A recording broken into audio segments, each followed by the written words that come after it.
Is this? Okay, I'm gonna start the recording. Okay, hello. Welcome to this replay. For this replay, we're gonna see Tyrant playing Graves at 1350 ELO. And for this replay, I do have my teammate, Pezzy, talking about the game with me. Pezzy, you wanna introduce yourself? No, I don't. Okay. I'm not feeling it anymore. Okay, one of our internets is dying right now. But that's okay. Alright, so, wait, Pezzy, ready to unpause?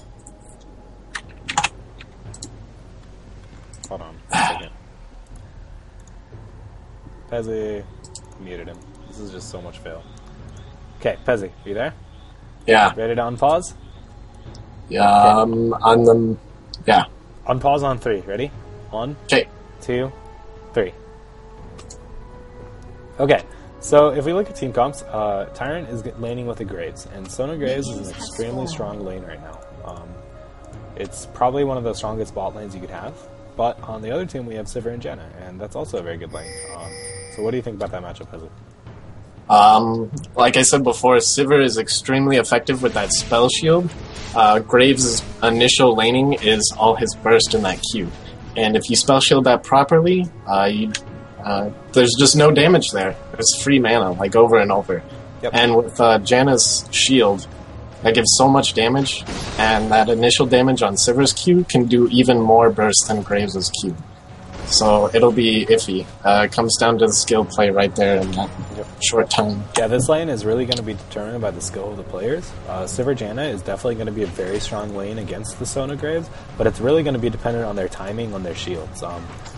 Janna can be very good in lane, but it's really hard to play Janna strong in lane. You really have to time your shields properly to mitigate her ass. Otherwise, Janna it can be very weak in lane. So it takes a lot of skill to play Janna effectively, but if she's good, this is going to be a good matchup for Sivir and Janna because, like Pezzy was saying, all of Graves' damage is front-loaded in his Q early, and if Sivir spell shields it, Graves is going to be a lot weaker. Like, if Sivir had her spell shield right there, she would have taken almost no damage and could have Q'd Graves right back. So.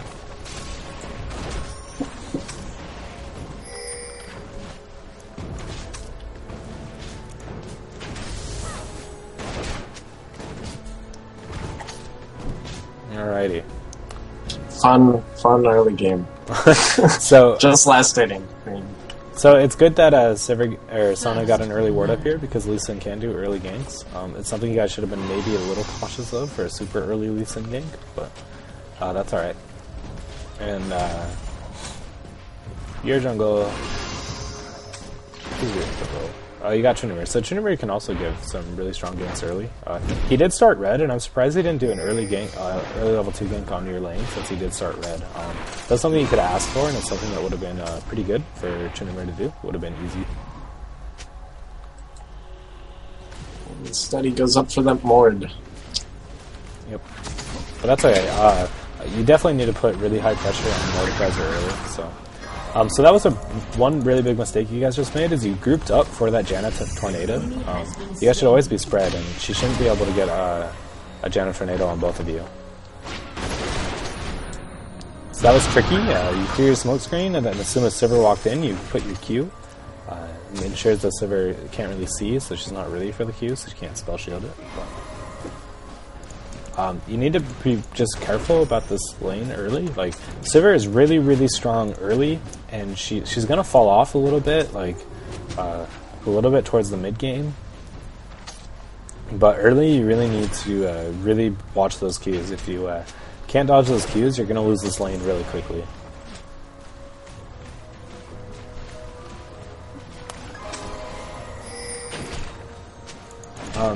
And so the thing with Sona is that if you take a lot of her grass with Sona in your lane, it's bad because while Sona does have a heal, it takes a lot of her mana, and she'll just run out of mana if she's forced to heal you. So we're seeing that right now. Your Sona is very low mana.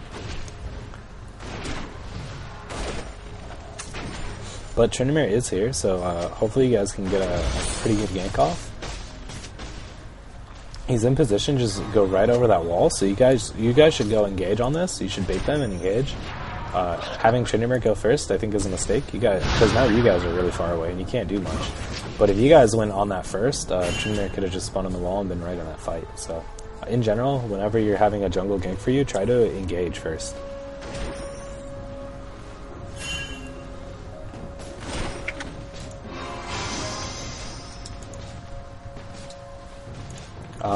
So when you're playing against Sivir as Graves, you want to try to bait out her spell shield and then just wait it out once she uses it. So you could like E up to her and just right click her and hope that she uses her spell shield. Also watch her mana. I mean, if she doesn't have mana for spell shield, go ahead and try and get that Q. Do you know the mana cost, Busy? I think it's 60, is that right? I believe 60 is correct. So definitely always watch your mana against, you know, anyone you're laying against. Watch their mana, and it really helps if you know their mana costs. So if you don't know their mana costs, like general rule of thumb is like offensive abilities are only like around 100 mana, and things like shields and stuff, it depends, but they're normally a little less. So. But you can, if you just estimate like 100 mana for your ability, that's not bad. It's been quite a while without a ward up. Should be communicating with your support. Yeah, and that's definitely worrisome. Except Kennen just killed Lee Sin, so you don't have to be all that worried. But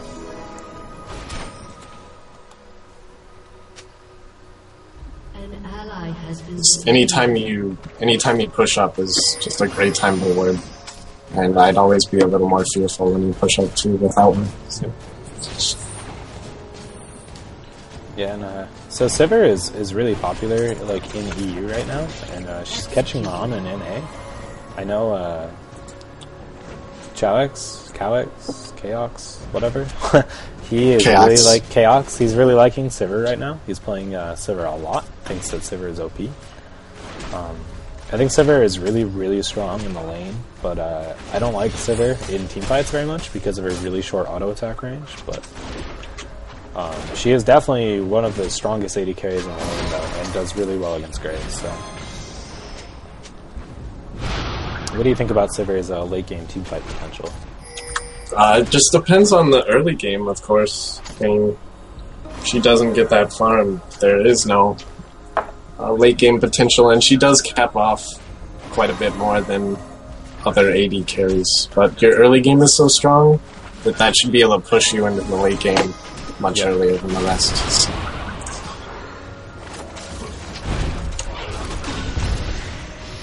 I do like Sivir as an AD carry.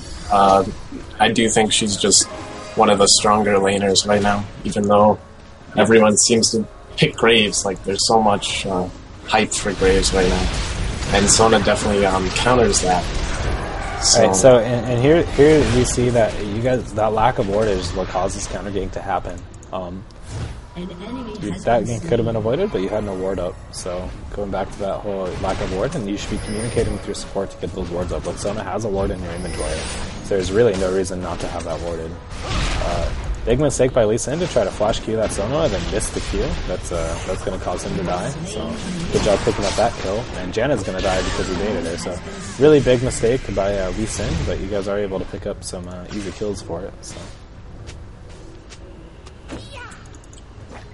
Also, at the very beginning of the fight, you need to watch for your support's level as well. I know you were level 6, but both Sivir and Janna were level 6 without Sona being level 6. Yep. And so that could have gone entirely differently with Sona having her whole thing. Yeah, and that's something that you should be communicating with your team. Like, I know Tryndamere was ready to gank, so you wanted to engage on them, but you should just ask that Sona real quick, be like, how close to 6? Because if she's only like 2 creeps away from 6, you guys should wait on that before you go. She was also really low mana, so definitely watch that too. But that actually turned out pretty well for you, so it's okay. It was just a little scary.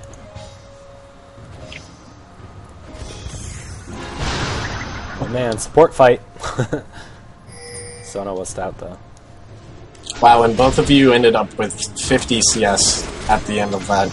Yeah, so very even early laning, which is very fun. even. I think both Sivir and Graves. I think Graves is actually going to be a little bit better at farm, but you guys are actually getting 4 people bot game. So this was a really good play by the Brand and Lee Sin. What they did is they snuck through this way, and you guys did not have that warded. And And this is going to cost you both a turret and probably a dragon. They could easily do this dragon, but I don't know why they're not doing it. So this should cost you both a turret and a dragon. I don't know why it's not going to. So this is why, even if you're on blue side, you still want to ward your tri-bush. You either need to ward your tri-bush or you need to ward up here, one of those two, or else those kind of ganks happen. So they're taking dragon really late. You guys can definitely get there to contest this easily. So yeah, a very effective ward early game is up by middle. Not only does it like save middle, but it protects your jungle, and it can also protect the tri-bush if you have one up by dragon. So that one ward can actually be way more beneficial than ever thought of, and I don't think that's something our team actually never does. I'm not sure why we don't. Yeah, our team needs to work on their warding. I feel like a lot of people on our team don't understand proper warding because no one else on our team plays support, so they don't understand the theory of warding.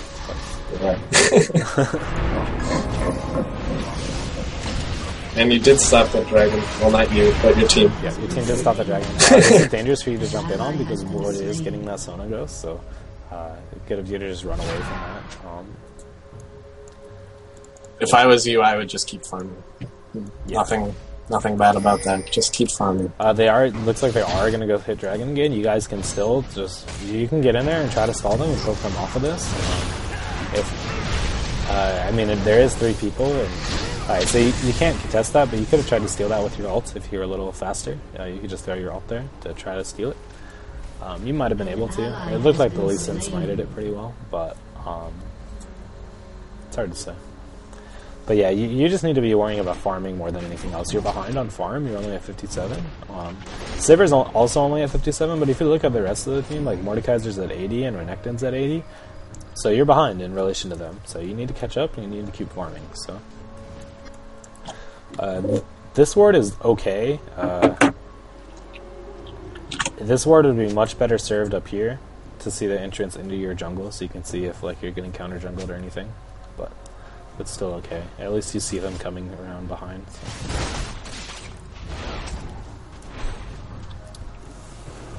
So I think a problem with Mindlow replay is every individual second, or like the normal speed, is just a bit slower than yours. So as the game progresses, I feel like I'm getting farther and farther behind. That's very interesting. We'll talk about team fights, and I'm just like 20 seconds away. Weird.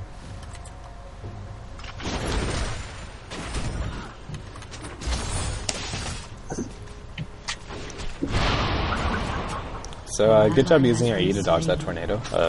With your E, you should really ever get hit by like Sivir's Q and stuff if you're using it effectively. So like you should have sidestepped that Q for sure. So this is a very good play by them. They realize that Sona's going to go ward, so she's not with you, and they play very aggressive on you. I don't know why Sona's not ulting that. Okay, there's the ulti. But so very late ulti, and Sona was very late to react to the fact that you were getting like very aggressive on, and so she could have come in to save you. But you need to recognize in that situation that like you don't have your support with you. It's Sivir's Janna. You can't run away from that. Like with Janna's bonus move speed and Sivir's move speed on her ult, if they want to fight you, like you can't run away. So you need to realize that like, hey, I don't have Sona. I need to play very carefully right now. And yeah, that's one of those things. It's not quite communication, but more of map awareness, and that's like on your own side. So your support left, you need to just back off a little bit more. Yep. And I feel like a lot of people think that like, oh, well, my support's just right here. Like, they're not that far away. I'm still fine. And that's not the case. You have to play, you have to, like, really, like, that's a far distance still. I mean, you saw that Sona, you know. That's at least 5 or 6 seconds of free unsupported damage. Yep. And that's really big in a 2v1 situation, so.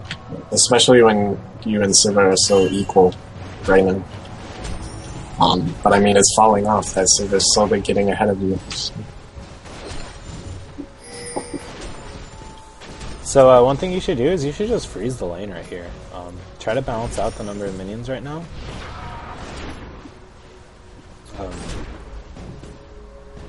Yeah, so you should have tried to tank those melee minions so they didn't hit the turret. Well, actually, Sivir's here to push now, so that's fine. You should definitely be going on this though. With both Exhaust and Trinso, this should be an easy kill. Yeah, no problem there. Looks like your Sona's in trouble. I don't know if she DC'd or what. Yeah, she must have DC'd because she's not even moving. So Good kill though. No, Janna will save him. So this is dangerous for you guys to chase on. So okay, good. You guys just backed off, and you just need to go back to farming. Right now, you can freeze the lane. Like if you killed his cannon minion right now, the lane would slowly push back to your base. But now it's pushing fast. You don't want it to hit your turret. So right now, I would just go ahead and like Q and clear this wave out to try to freeze the lane. For the lane to just freeze and not move, you want the perfect balance of movement. So, and there you go. Well, it always helps if your lane has that one more minion because you're doing that extra damage on your last hit. Yeah, not only are you doing the extra damage, but since you're closer to your base, your mini waves are going to arrive faster too. So, you actually want. So it's actually okay to have like an even number. Because you want them to have more to push slightly more since your waves are coming in faster. But especially on that cannon wave because, well, your cannon's going to be coming. So you always want to time the cannon minion waves too. So keep an eye on like, okay, I just killed their cannon minion. So like if they're not synced, you need to realize that once their cannon minion dies, yours is gonna come like the next wave. And they're just not synced because of the distance that they're traveling. This is bad positioning by you. You're way too close to all of them. But that's okay. Kennen was able to clean up. Just Q and you could kill that Graves. Yeah, you were definitely dead in that situation. You should just drop the Q and try to get some more damage. So there's some situations where you're just like 100% dead and you need to realize that and just try to get as much damage out as possible. So. Yep, I missed that entire fight. It's a bummer. I'm trying to fast forward and then like normalize it. Yeah, it's weird that like I run faster. I'm getting really annoyed because I'm in Nat and Wynn's channel on IRC and people keep talking about Soraka and they're typing Raka. So it's like green and flashing for like using my name. Should probably fix that then. I don't know why people are like suddenly calling Soraka Raka, but it's pissing me off. That's happened so much. And Muffin Man and I get so confused in our games. Like, Raka, go ward. Like, it's not in this game. What are you talking about? Oh, wait. I'm playing as Soraka. Oh. I'll always be the Raka in your heart, Pezzy. Alright. I don't know why you're so afraid to go farm this. Like, we just saw 4 people in middle. And Siver's top. So you should just... you can push that tower even. Yeah.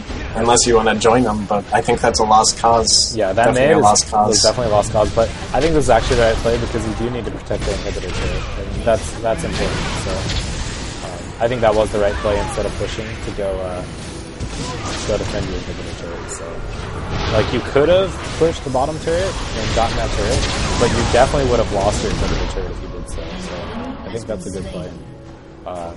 Renekton is really big right now. He has a lot of farm, and he's doing really well, so he came in and really turned that fight around. And right there we see the strength of Graves. Like, you did a lot of AoE damage. Even without your ulti, like, just your Q did so much AoE damage, so. Yep, you might want to back off sometimes when they turn around like that. Especially like the APs. They can get that big burst off and actually just kill you when you're not expecting it. So always let your tanks face check that first. Yep. When you think that kill is guaranteed, there's no reason to be on that close. Yeah, that's something to really, you always need to respect their AP carry's burst, because if you get too aggressive chasing, and that AP carry decides, you know, screw it, I'm dead, I'm taking someone with you, they're going to look to kill you. So, and that's, I kind of mentioned that earlier, like, you need to realize, like, does my team really need me to kill this guy? And if they don't, consider backing off and not being as close. So. If they do grab you, that gives them a better chance of respawning and going for one of the like objectives like Dragon and Baron. Yeah, and the thing to remember when you're playing AD carry is like you are the most important person for your team to secure like towers and Baron and stuff, because you're the highest sustained damage output. So like it's actually really good for the AP to kill you and to like trade with you, because Like, if you're dead and their AD is alive, they can still push turrets and take objectives, because that's the AD's job, but your team can't, so... Like, when it gets to this point in the game, like, an AD carry is very important, because without the AD carry, you're not going to be able to push or really take any objectives, so... Yeah, and no towers is a loss. If you can't take towers, you lose. That's just how the game works. Yep. In Zero Dad's case. Yeah, and so you should probably be looking to buy right now. You have a lot of money banked up, and right now your team is in like a very aggressive position, and they can't be. Like, they're going to get engaged, and this is going to be 5v4. Actually, okay, Mordekaiser's top, so your team might be okay, but they're still split, and it's still bad position for your team, so your team just needs to be careful and realize that you're not with them. And this is a situation where you could always be communicating with them and be like, hey, I'm not there, be careful. Just remind them, so... Yeah, it looks like something they could easily run away from. They do, in fact. So that's good. Well, you also got to realize, like, with their team comp, it's going to be really hard to run away from them with Sivir ulti and Janna. They have a lot of bonus move speed, so... And that's a pretty good engage. The Sona Janna ult that kind of messed things up, but your cannon cleans up nice. You guys can definitely go on this. One thing you could do is you still have your exhaust up, so don't be too hesitant to do that. Like, I feel like if you had exhausted that Mordekaiser right away, his ulti would not have healed him for as much, and you could have dropped him. Like, you still have your ulti too, and that's pretty big burst damage. So about 500 burst damage, so it's very strong. With exhaust, also that probably would have saved Renekton. You wouldn't have been as scared at least. So that would have been even more damage on Mordekaiser. Yeah, exactly. And Renekton wouldn't have been forced to just back off. So.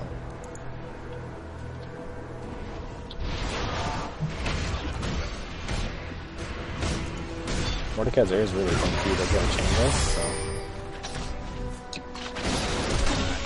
so note Sivir's mana, very low mana. So don't ever group up. That's like one spell shield at that. So you guys really bunched for that Brand, and he was able to land a W and an ult on like 4 people, and that's very poor play against Brand. You really need to respect AoE, and you can't clump against AoE teams. Mordekaiser does big AoE, Sivir does big AoE, Brand does AoE. They're definitely an AoE damage team, and you just can't clump against them. So that fight like would have gone really, really well in your favor if you just hadn't clumped and spread out. So.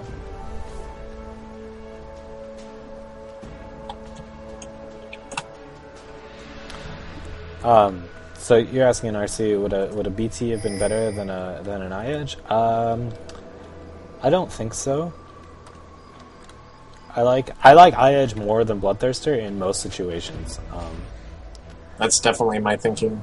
This patch, and especially like you have Sona, so you have some sustain from your support. Like Sivir needs to go Bloodthirster because of Janna. But I mean, there's definitely a case to be made for Bloodthirster. It's cheaper, and as Graves, your abilities are a large part of your damage, and they scale with attack damage and non-crit. So Bloodthirster will increase your ability damage more. But the thing with Bloodthirster is like, if you die, you have to restack, and you lose like so much damage for the restacking, and I really don't like that. I really feel like Infinity Edge is just a better choice in this situation. And I really want to comment on your position here. You got caught in a really horrible position, where you just joined this team fight super late. You were on the other side of the wall from your team, and you were forced to go a really long way right around back to your base, and that's really poor positioning on your part. I really think that's why they were just able to get this kill. If you're with your team, you guys definitely could have contested this no problem. You could kill this Brand. Just QR, and that Brand's dead. So when you're playing Graves, like, remember your burst. Like, that Brand is way in front with like 500 HP, and you just EQR would have been totally dead. But that's alright. And even though you lost an inhibitor, they're all having to back right now, so it's a great time to actually take them. Yep, and so Renekton Sivir is pushing, but you did get that kill. You guys need to go Baron right now. Like, they're healing, they were all low. I don't know why, like, you guys are not Baron. Oh, I just paused it first. I don't know why you guys are not Baron. Renekton even called it, and just, like, no one moved for it. Now it's a little risky. It's so late now that this Baron is scary. In fact, all of them are up except for Sivir. Yeah, they've all healed. You can even see Mordekaiser right there. But actually, it looks like they don't have vision because this Mordekaiser's not even reacting. So they might not have vision. Okay, they just TV'd, so now they know you're doing it, but it was too late. So it actually worked out alright because it didn't seem like they had vision on that at all. So that was alright, but that Baron should have been done a lot sooner. Every little hesitation is, it doesn't help you. It's like a minor loss. I mean, you can still come out ahead from it, but you want to build on every advantage that you have. So the faster Baron is better for you, of course. And I think, so there are two things I want to talk about right now. The first is, like, Baron versus Inhib. It's always a debate. And you saw that their team went Inhib, and it cost them Baron. And this is the reason why I think you should always do Baron instead of Inhib. Well, not always. There are definitely situations where you should get Inhib. In general, taking Baron is a safer route. Because what just happened, they took Inhib, but they weren't healthy enough to secure or defend Baron, and you guys got a free Baron because of it. So, this is why I always argue for that Baron is greater than Inhib. So. The other thing is that you guys should have went and bought after this Baron. Like, that's a lot of global gold that you guys aren't using. Like, look, you have 2k gold, but you're not, like, any stronger with during this fight. So, good exhaust on that brand. That was really good. That definitely secured the kill for you and protected your team in case you decided to burst someone. But I think if you guys had bought before fighting this fight would have gone really well. But you guys actually did a really good job of kiting, so it was a good fight for you guys. They actually engaged on Tryndamere and just blew all of their burst right there at the beginning of the fight. Yeah. So that saved you. And now with Baron, I mean, that team fight went so well. You might not be able to get this inhibitor, but you can definitely do a lot of damage to him. And taking Baron will always give you the chance to secure an inhibitor later. Yep.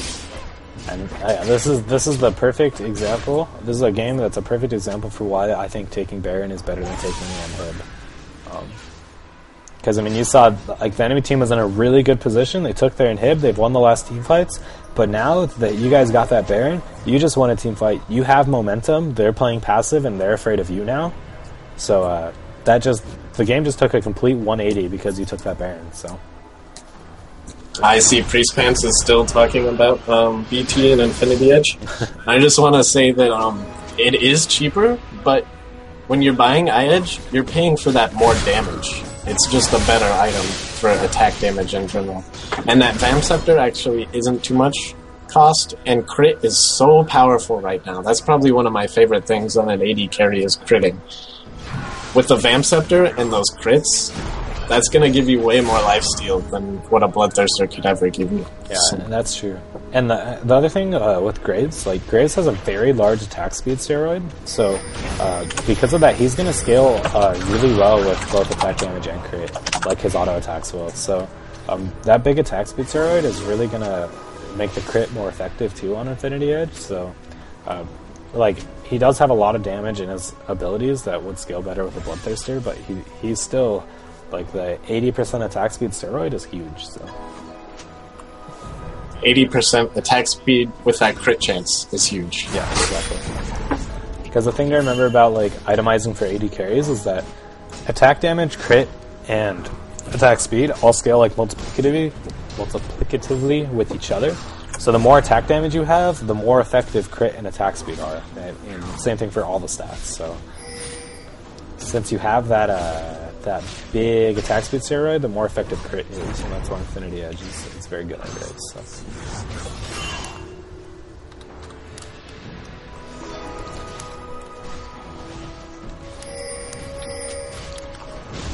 So ever since the patch preview where they talked about nerfing Riven's base HP 5, I've been, like, looking at Champion's base HP 5, and I never noticed Riven had such incredibly high base HP 5. Like, right now, a Riven would have 12 plus 18, a Riven would have 30 HP 5. That's, like, almost double what you have as Graves. It's crazy. Yeah, I had never noticed that before, and looking at it now, it's just stupid. Why would they give Riven 12 HP 5? That's ridiculous. 13 HP 5 at level 1 is crazy. That's like a free regrowth bandit.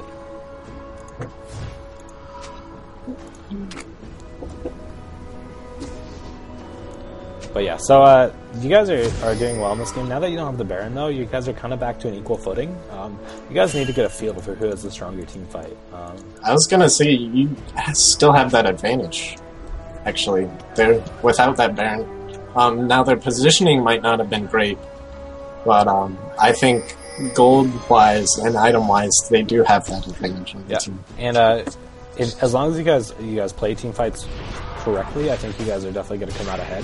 But you really have to respect their high AoE damage. If you guys get clumped again in a team fight, and the other thing to remember is that they have Mordekaiser, and Mordekaiser can always turn around fights so fast. Like if you guys make a mistake and he picks up your ghost, they're just gonna crush that fight. So, this is why when you're playing in AD carry, a Quicksilver Sash is always a good item to go against Mordekaiser, because it ensures that he will never get your ghost, because you can use Quicksilver Sash to cleanse his ghost. I don't know what point you're at, but it definitely looks like Brand is AFK, and you guys have vision on him. Is that way after the forest? He's still running. We're chasing them through the forest. Okay. Yeah, and so this is a very bad spot for you guys to fight right here. So good job running away, because if you were to fight in this very narrow corridor right there, you guys would definitely lose. They have way too much AoE to do that. You guys definitely have good AoE too, though, with like Sona, Ulti, and Kennen, but they have way more AoE damage while you have AoE crowd control. So. Alright, I gotta catch up to where you're at then. I let it run too much on the moment. Yeah, I've accidentally hit pause a few times, so I think I'm a little bit behind. No, you're ahead of me. Wait, I'm ahead? Yeah. I'm ahead again.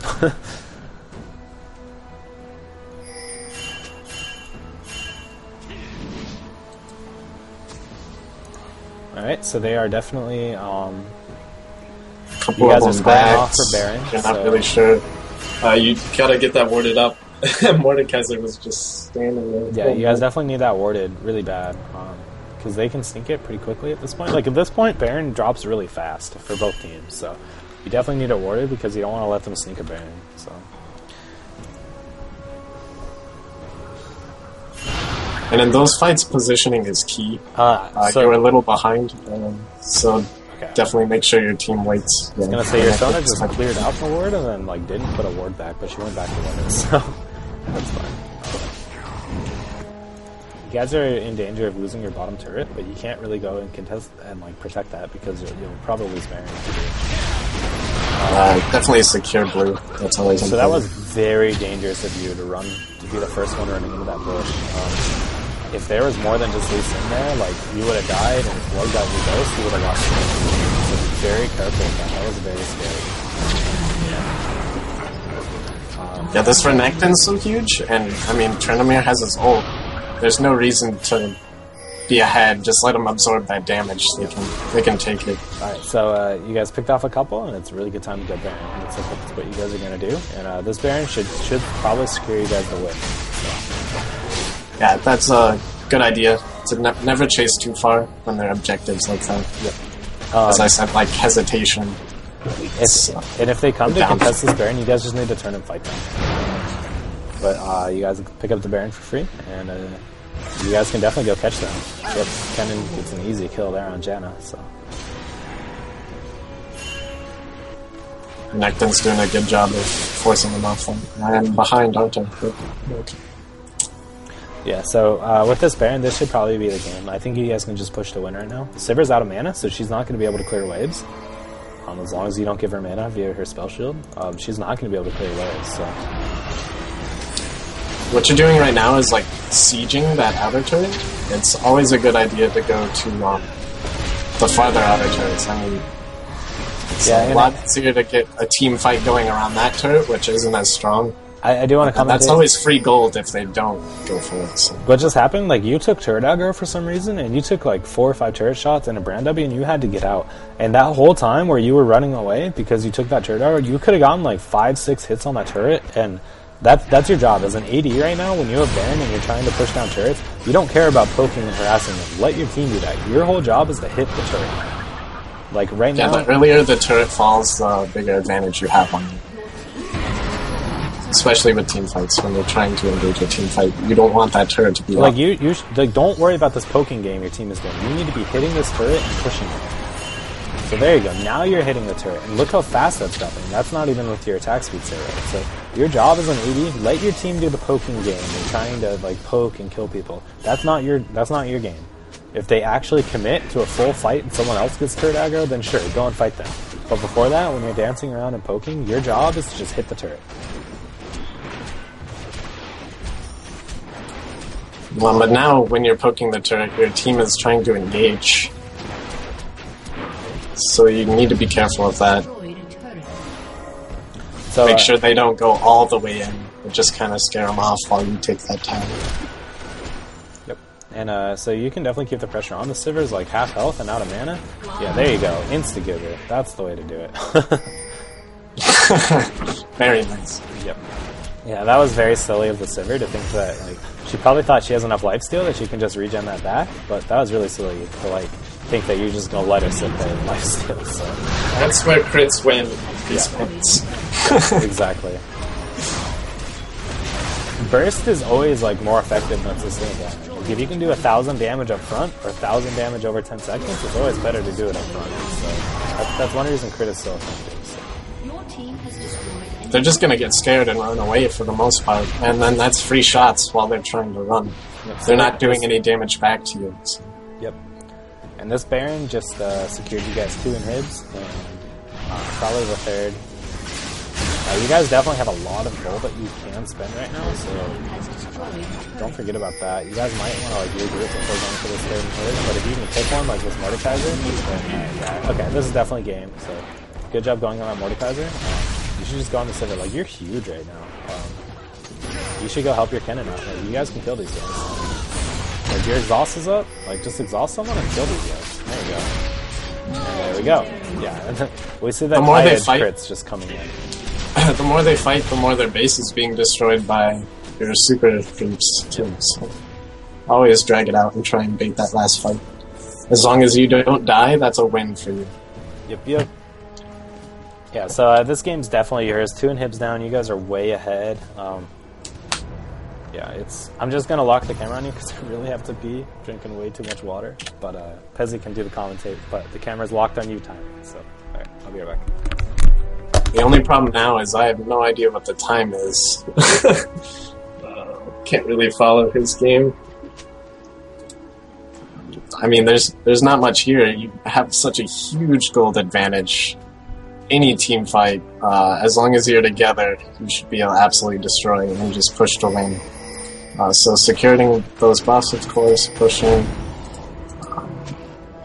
In those last fights, I don't know how much gold you had before you left base, but potting up, that's such a little advantage that can do a great deal in team fights.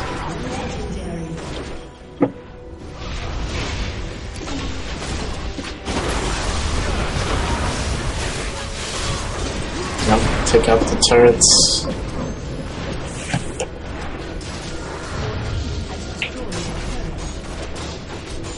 And that's a good game. You definitely, early game was a little iffy with that Sivir, but you definitely got the advantage on her over mid game.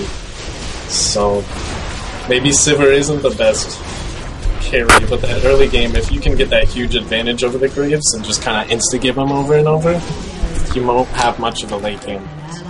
You back, Michael? Yep, I'm back. Just in time for the end of the game. So, you played a pretty good Graves game. Like, the early game is rough, but that's how Sivir is. Like, Sivir should dominate early game. And if she doesn't, she's just not going to be useful. So, like, it's fine that you had a rough early game, but you played really well late game. So, pretty good game. I don't know. What are your closing thoughts, Pezzy? I pretty much said the same thing you did, but before you did. So oh, okay. All right. Well, I guess I'm just copying you then. So. Totally. Yeah. Gonna end